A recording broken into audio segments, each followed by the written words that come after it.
నమస్తే. నేను మీ ఆదిమూల శేఖర్. మీరు చూస్తున్నారు ధర్మచక్రం న్యూస్. ఇప్పుడు దాకా మీరు ఈ ఛానల్ను సబ్స్క్రైబ్ చేయకుంటే దయచేసి సబ్స్క్రైబ్ చేయండి.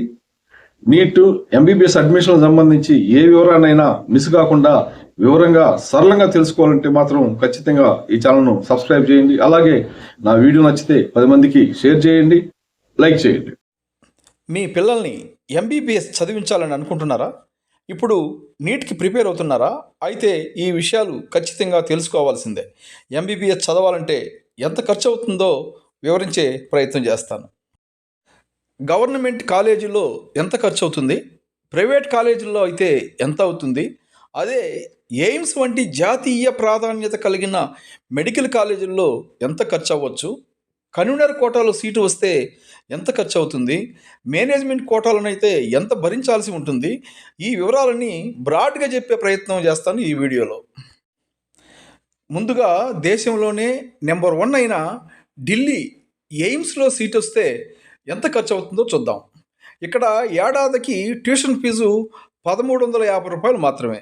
Lab fee, electrical charges, hostel fee అన్నీ కలిపి 5,000 రూపాయలు అవుతాయి సంవత్సరానికి. మొత్తంగా 6,000 అవుతుంది.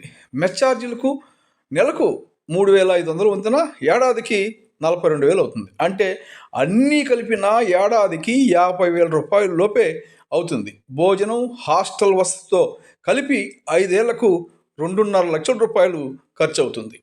ఇక ఆంధ్రప్రదేశ్లోని గవర్నమెంట్ మెడికల్ కళాశాల విషయానికి వస్తే కన్వీనర్ కోటాలో అంటే ఏ కేటగిరీలో సీట్ వస్తే ట్యూషన్ ఫీజు కింద 15,000 రూపాయలు కట్టాలి.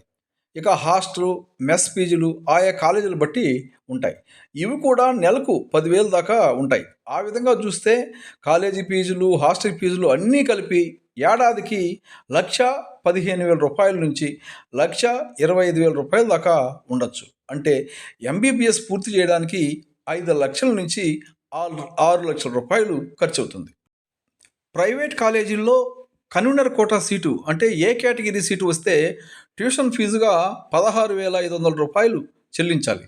ఇక హాస్టల్ ఫీజులు, మెస్ ఛార్జీలు ఆయా కాలేజీలు బట్టి ఉంటాయి.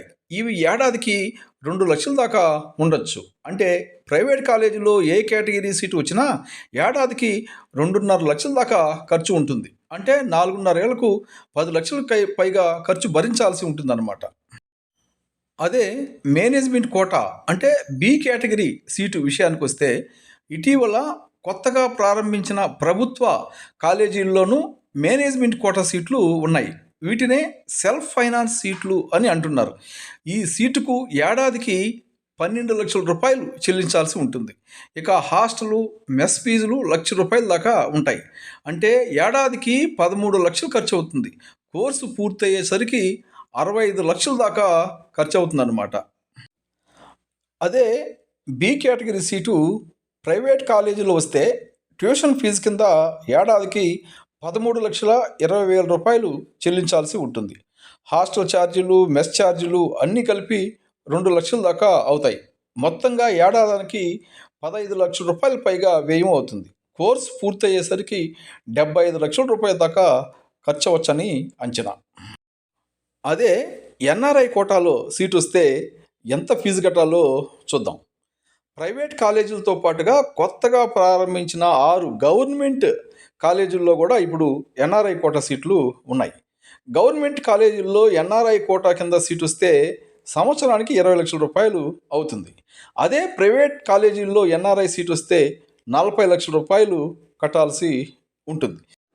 దీన్ని బట్టి గవర్నమెంట్ కాలేజీల్లో అయితే 1 కోటి రూపాయలు, ప్రైవేట్ కాలేజీలో అయితే 2 కోట్ల రూపాయల దాకా కోర్స్ పూర్తయ్యే నాటికి ఖర్చు అవుతుంది. ఇక హాస్టల్ ఫీజులు అవన్నీ అదనం అన్నమాట. ఎన్ఆర్ఐ కోటా సీటు ఎంత భారం చూసారా? తెలంగాణ ప్రభుత్వ కాలేజీల్లో మేనేజ్మెంట్ కోటా సీట్లు, ఎన్ఆర్ఐ కోటా సీట్లు లేవు. మొత్తం ఏ కేటగిరీ సీట్లే ఉంటాయి. ప్రైవేట్ కాలేజీల్లో మాత్రం మేనేజ్మెంట్ కోటా, ఎన్ఆర్ఐ కోటా సీట్లు ఉన్నాయి. గవర్నమెంట్ కాలేజ్ అయినా ప్రైవేట్ కాలేజ్ అయినా ఫీజులు దాదాపుగా ఆంధ్రప్రదేశ్ తరహాలోనే ఉన్నాయి.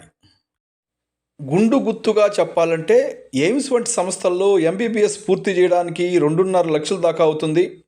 ఏపీలోని గవర్నమెంట్ కాలేజీల్లో ఏ కేటగిరీ సీటు వస్తే 5 లక్షల నుంచి 6 లక్షలు, ప్రైవేట్ కాలేజీల్లో ఏ కేటగిరీ సీటు వస్తే 10 లక్షల దాకా ఖర్చు అవుతుంది. అదే మేనేజ్మెంట్ కోటా కింద బి కేటగిరీ సీటు ప్రభుత్వ కాలేజీల్లో అయితే 65 లక్షలు, ప్రైవేట్ కాలేజీల్లో బి కేటగిరీ సీటు వస్తే 75 లక్షల దాకా ఖర్చు అవుతుంది. అదే ఎన్ఆర్ఐ సీట్ అయితే ప్రభుత్వ కాలేజీల్లో ₹1,00,00,000, ప్రైవేట్ కాలేజీల్లో 2 కోట్ల దాకా ఖర్చు అవ్వచ్చు. నేను చెప్పిన ఈ లెక్కలన్నీ మీ ప్రాథమిక అవగాహనకు మాత్రమే. కాలేజీని బట్టి, మీరు చదివే ప్రాంతాన్ని బట్టి ఖర్చు కాస్త పెరగచ్చు లేదా కాస్త తగ్గచ్చు. ఏది ఏమైనా మీ ప్రాథమిక అవగాహనకు ఈ వీడియో ఉపయోగపడుతుందని ఆశిస్తూ మరోసారి నా ఛానల్ను సబ్స్క్రైబ్ చేయమని విజ్ఞప్తి చేస్తూ నమస్తే.